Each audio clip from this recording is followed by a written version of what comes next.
Bonjour et bienvenue dans cette vidéo. Ici Cédric Copy du cabinet comme coach et dans cette vidéo, on va parler des 5 compétences du coach pour vivre confortablement de son activité de professionnel de l'accompagnement et dans la vente de ses services. Alors, pourquoi ces 5 compétences?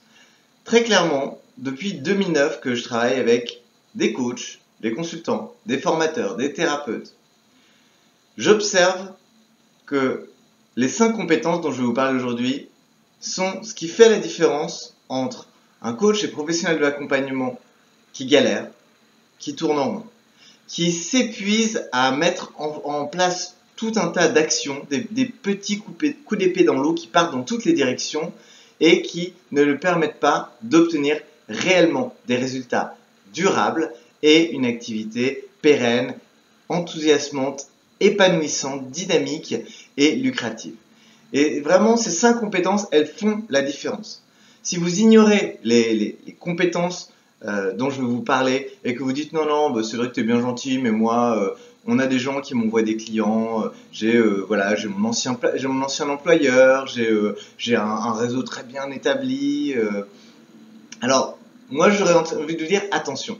Si c'est le cas, tant mieux, vraiment, je suis très très content pour vous parce que effectivement, il y a peu de coachs professionnels de l'accompagnement qui vivent de leur activité, qui en vivent de manière pérenne, qui peuvent en faire toute une carrière. La plupart des gens vont avoir à peu près 1 an et demi, 2 ans, le temps de leur pôle emploi ou de leurs économies avant de finir par se décourager et se dire que leur rêve de devenir un coach professionnel d'accompagnement qui vit confortablement de son activité n'est pas pour eux. Et ça, c'est extrêmement dommage parce que si vous regardez cette vidéo, vous avez probablement un cadeau, des compétences, une valeur incroyable à apporter au monde et il en a grandement besoin. Ça, je peux vous l'assurer. Le monde a vraiment besoin de vous. Donc, vraiment, si vous n'êtes pas dans ce cas, dans la majorité le cas où se retrouve la majorité des coachs et professionnels de l'accompagnement, alors tant mieux. Cependant, je tiens quand même, alors je vais faire un peu l'oiseau de mauvais augure, mais voilà, l'idée aussi c'est de vous partager mon expérience dans cette vidéo, et moi ce que j'observe, et c'est vraiment très très courant, sûrement beaucoup plus courant que vous ne le pensez, après vous observez peut-être aussi ce phénomène autour de vous, mais moi j'ai beaucoup de gens qui me contactent en disant ça a bien marché à telle époque pour X, Y, Z raison. Ça allait super, liberté, une activité dynamique, des clients en demande, du chiffre d'affaires, un revenu bien confortable. Et au bout d'un moment, les gens me contactent parce qu'ils me disent, mais là, je sens que c'est en train de se tarir. Je sens que ma source de clientèle, celle qui m'a abreuvé depuis le début de mon activité, et des fois, ça peut être pendant plusieurs années, ça peut être pendant 10 ans, ça peut être pendant 15 ans, sauf qu'à un moment, il va se passer quelque chose. Et vraiment, il est difficile d'imaginer qu'un de ces événements ne puisse pas se produire. C'est-à-dire que sur, je sais pas, peut-être 20, 30 ans d'une carrière, vous ne soyez pas amené un jour, par exemple, à déménager. Que vous ne soyez pas amené, par exemple, à voir vos contacts en entreprise quitter leur poste et partir ailleurs ou changer de métier.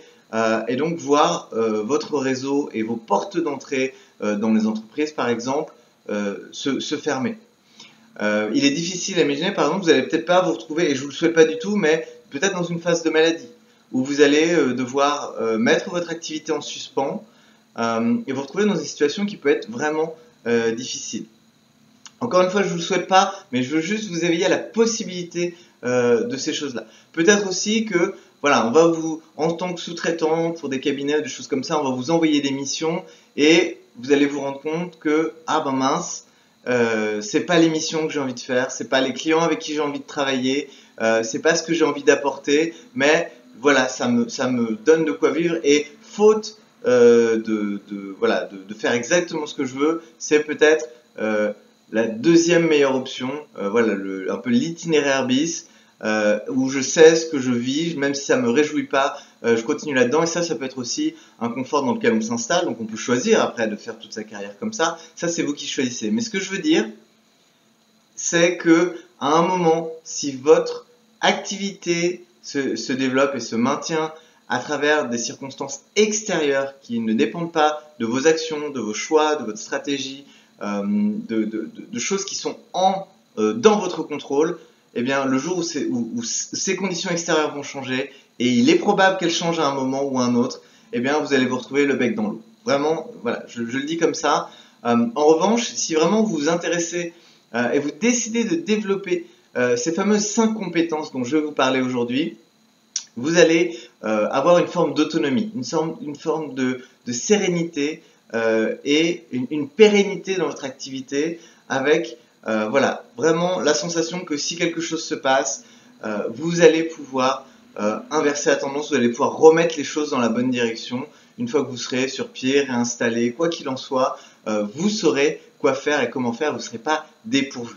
Et ça, vraiment, c'est vraiment quelque chose à anticiper parce que c'est votre sécurité, c'est votre liberté en fait qui en dépend, c'est votre revenu, c'est votre tranquillité d'esprit, c'est le temps que vous pouvez passer avec votre famille. Donc vraiment, ces 5 compétences, intéressez-vous-y sérieusement, même je dirais, faites un pacte avec vous-même, décidez d'atteindre un niveau de maîtrise aussi avancé que possible dans ces compétences-là, qui ne sont pas les compétences métiers, ce sont des compétences périphériques, mais qui constituent les 50% de ce qui va vous permettre d'avoir de la tranquillité, de la sérénité, d'alimenter votre activité, votre business de coach professionnel de l'accompagnement en prospects et clients et donc en chiffre d'affaires.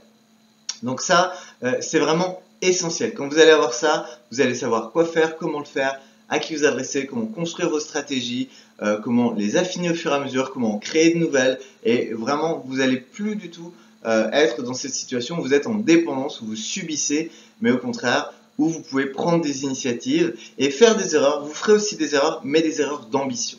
Ne faites pas des erreurs, l'erreur de dire, voilà, je serre les dents, j'attends que ça passe.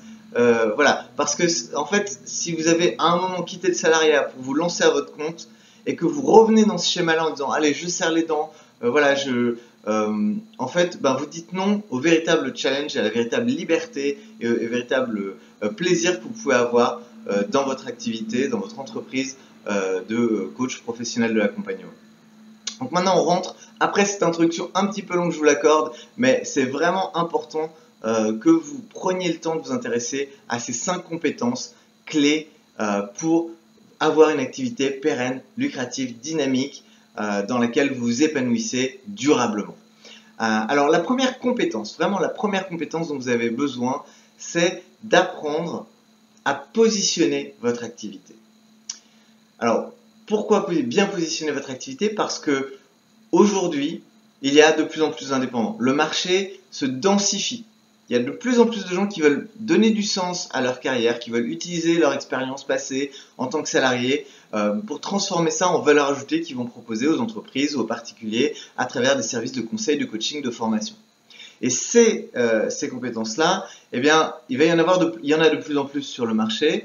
On est sur une tendance d'à peu près 600 nouveaux indépendants qui se lancent chaque jour, rien qu'en France. Et c'est une tendance croissante, vraiment on a une transformation massive au niveau de la société et donc le marché se densifie.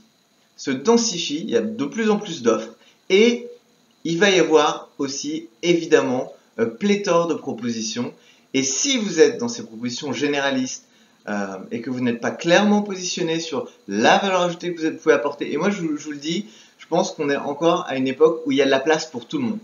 Mais par contre, ça demande de se poser les bonnes questions et de positionner son activité plutôt que de dire non, moi je m'adresse à tout le monde et puis j'y vais. Ça marchait peut-être il y a 20 ans, ça marchait peut-être encore il y a 10 ans, ça marchait encore il y a 3-4 ans, mais je vous assure que la densification de l'offre, des propositions, elle va vraiment s'intensifier et le marché se sophistique, c'est-à-dire que les gens ont des recherches de plus en plus précises par rapport à l'expertise et quand ils cherchent un expert, ils veulent quelqu'un qui va pouvoir intervenir directement par exemple dans l'entreprise, sans avoir à être formé pendant des mois. Donc vraiment, première chose, savoir positionner votre activité, vous différencier, ça c'est la première compétence du coach essentielle. Deuxième compétence du coach, c'est de savoir, une fois que vous savez vraiment à qui vous adressez, ce que vous proposez, donc, et ben maintenant c'est choisir ce que vous proposez, vraiment clarifier et savoir. Cette deuxième compétence, c'est créer une offre qui va être vraiment attractive pour le profil de client que vous avez clairement identifié. Je répète, créer des offres attractives pour le profil de client que vous avez clairement identifié. Il faut vraiment que vous ayez cette carte. Il faut que vous sachiez que l'offre que vous allez proposer va un peu apparaître comme si c'était une bouteille d'eau dans le désert pour quelqu'un qui est en recherche de solution à un problème. Et ça, il faut savoir bien packager votre offre de service, votre offre de coaching, d'accompagnement ou une offre mixte. Quelle que soit en fait la méthodologie que vous utilisez, faites en sorte de créer quelque chose qui, lorsque votre profil de client idéal est face à ce problème que vous avez identifié, que la proposition de votre offre de service apparaisse comme la solution. Donc ça, c'est aussi la deuxième compétence du coach essentiel, c'est savoir créer des offres attractives, pour que vos clients aient vraiment envie d'investir et considèrent sérieusement ce que vous proposez comme une solution viable pour l'atteinte des résultats qu'ils recherchent. Troisième compétence, cette troisième compétence du coach à avoir, c'est de savoir inviter un client potentiel à venir explorer ces situations avec vous. Et ces compétences, on va être vraiment dans les compétences, ce qu'on appelle les compétences molles, les soft skills, c'est savoir avoir la bonne écoute, savoir proposer au bon moment, écouter, savoir aider la personne en fait à clarifier et à comprendre sa situation pour que lorsque vous lui proposez d'explorer ensemble, vous avez la sensation, et elle aussi a la sensation, que ça a du sens d'aller explorer ensemble, d'aller explorer la possibilité de travailler ensemble. Et de faire ça de manière sérieuse, avec la perspective éventuellement de dire, si on voit que ça a tous les deux du sens, eh bien, je vous proposerai qu'on travaille ensemble parce que j'aurai quelque chose qui sera particulièrement adapté à vous proposer. Et si ce n'est pas le cas, eh bien, je ne vous le proposerai pas. Je ne vous proposerai rien. Je vous dirai ce qui me semble être la bonne direction pour vous. Et ça a vraiment énormément de valeur pour un client potentiel de se dire, voilà, je suis face à quelqu'un qui a une vision d'ensemble de la problématique, de ma problématique, qui a l'habitude de travailler sur ce type de problématique, qui a un historique de résultats obtenus à accompagner sur ce type de problématique et de pouvoir bénéficier d'un retour, d'une vision qui est beaucoup plus large que celle qu'a le prospect, le client potentiel. Eh bien, ça fait toute la différence et ça a énormément de valeur. Encore faut-il en être conscient, ne pas le dévaloriser, donc être conscient de votre invitation, et ça, être amené à faire cette invitation au bon moment, c'est l'étape précédente au fait d'avoir de nouveaux clients. En tant que coach ou professionnel de l'accompagnement, pour avoir un nouveau client, ça se passe dans une conversation.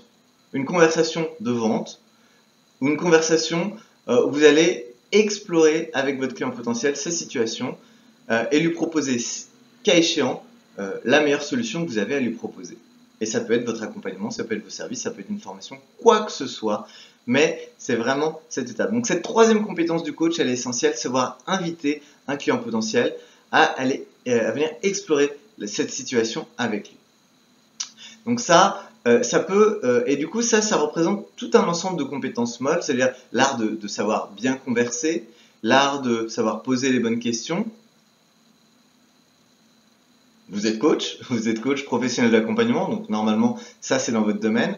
Ça peut aussi impliquer savoir prendre la parole en public, aussi bien devant une audience qui est virtuelle à travers internet, aussi bien devant une audience présentielle, qui est là, qui vous écoute.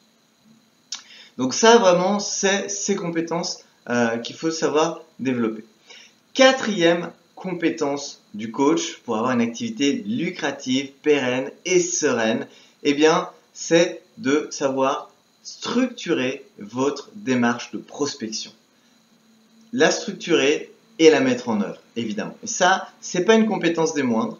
Quatrième compétence du coach, c'est une compétence essentielle. Parce que il faut structurer votre démarche. Moi, j'entends trop souvent des coachs professionnels d'accompagnement qui me disent ah bah je vais aller faire des portes ouvertes, là la semaine prochaine j'ai un réseautage, là je vais donner un atelier quelque part. Sauf qu'en fait, ce sont des personnes qui arrivent à créer un peu des opportunités, mais qui vont un peu nez au vent, qui ne savent pas vraiment, qui n'ont pas vraiment stratégisé leur action et qui ne savent pas vraiment quelle est l'étape suivante, qui n'ont pas de clarté sur, ok, avoir une stratégie, c'est vraiment regrouper un ensemble de choses comme avoir le bon état d'esprit, avoir les compétences, avoir la capacité à passer à l'action, et aussi de pouvoir mettre en place les étapes de manière séquentielle. Et voilà, qu'est-ce que je fais d'abord, qu'est-ce qui vient ensuite, et à ce moment-là, qu'est-ce que je fais je rencontre ou je fais connaissance avec un client potentiel à ce client signe avec moi. Et il faut absolument avoir cette vision-là. Quoi que vous alliez faire, quelle que soit la stratégie que vous mettiez en place, le réseautage, le web, les réseaux sociaux, les conférences, l'organisation de tables rondes ou de petits déjeuners, quoi qu'il en soit, il faut vraiment, lorsque vous faites stratégie, vous dites pas juste tiens je vais faire ça et puis après on verra. Ça peut marcher hein, de partir en vacances et dire moi je pars en vacances, je vais à cet endroit-là et puis on verra. Ça ok, c'est vos vacances. Et vous avez le droit de les passer comme vous voulez. Mais lorsque vous voulez trouver des clients, dans votre stratégie, vous pouvez pas dire ok, je fais la première étape et puis on verra bien la suite. Non, il faut que vous soyez préparé à savoir quoi faire à chaque moment, à chaque situation, savoir vraiment vraiment détailler votre stratégie et la mettre en œuvre. Et ça, c'est la 4e compétence du coach essentielle pour vraiment développer votre activité durablement, sereinement et vous sentir à l'aise dans votre activité, savoir que vous en tenez les rênes et que c'est pas quelqu'un d'autre qui les a. La 5e et dernière compétence du coach, cette compétence, elle est très très importante, c'est faire le pont vers ce qui est en ligne. Parce que dans la 4e compétence du coach, je vous parlais justement de savoir constituer vos stratégies. Mais ensuite, ce que vous voulez faire, c'est que ces stratégies, elles convergent vers votre présence en ligne, vers vos outils en ligne. Et ça, les outils en ligne, c'est vraiment ce qui va vous donner un effet de levier. C'est ce qui va vous permettre de démultiplier vos efforts. C'est ce qui va vous permettre de vous constituer un pool de clients potentiels qui sont intéressés par ce que vous faites, par ce que vous dites, par votre expertise, et qui en veulent toujours plus et qui sont vraiment intéressés par le sujet, et qui veulent avoir des réponses, et qui vont vous lire, et qui vont vous suivre. Et toutes ces personnes que vous allez rencontrer quand vous mettez en œuvre la 4e compétence du coach, c'est-à-dire de développer vos stratégies, qu'elles soient en ligne ou hors ligne, eh bien, il faut que derrière, vous sachiez garder le contact avec ces gens. Il faut que vous sachiez continuer sur la même ligne éditoriale parce que ces gens, lorsqu'ils vous ont rencontré à cet événement de réseautage ou à cette conférence ou à cet atelier que vous avez organisé pour cette association, eh bien, ils n'étaient peut-être pas mûrs. Ils ne vous connaissaient pas. Peut-être qu'ils n'étaient même pas conscients du problème dont vous leur avez fait prendre conscience lors de votre conversation ou de la conférence auquel ils ont assisté. Et leur problème va mûrir. Et leur problème, leur compréhension et leurs besoins, au bout d'un moment, idéalement, il faut que vous soyez toujours à leur esprit. Il faut qu'ils vous aient toujours en tête au moment où ils sont mûrs et où ils sont en recherche de solutions. Et ça, c'est tout l'intérêt de constituer une communauté, de construire des actifs en ligne qui vous permettent d'utiliser ce magnifique levier qu'est Internet et qui permet de joindre des milliers de personnes, de diffuser un message à des dizaines, voilà, même des centaines de milliers de personnes à un coût quasiment nul ou presque et avec vraiment une efficacité, une capacité à toucher les gens de très loin, même si l'atelier ou la conférence ou la rencontre qui a eu lieu était il y a 3 ans, 5 ans, ça peut être il y a 10 ans. Moi j'ai des gens des fois qui me disent ah bah Cédric, je te suis depuis depuis 6 mois, depuis 2 ans, depuis et ça c'est pas parce que je suis formidable ou que je suis exceptionnel, pas du tout. C'est que le sujet dont je parle et ce que j'aborde, ce que je développe au fur et à mesure de mes contenus, eh bien, ça leur parle. Et voilà, ce sont des gens des fois peut-être qui vont me rencontrer alors qu'ils sont à peine en train de se former à l'accompagnement. Voilà, et puis ils vont commencer à se lancer. Donc en filigrane, ils ont reçu des conseils et au bout d'un moment, avec le temps, eh bien, cet effet de levier que représente le web fait qu'ils vont vraiment m'avoir intégré comme une personne qui est susceptible de les aider lorsqu'ils seront vraiment décidés à passer à l'action, consciemment ou inconsciemment.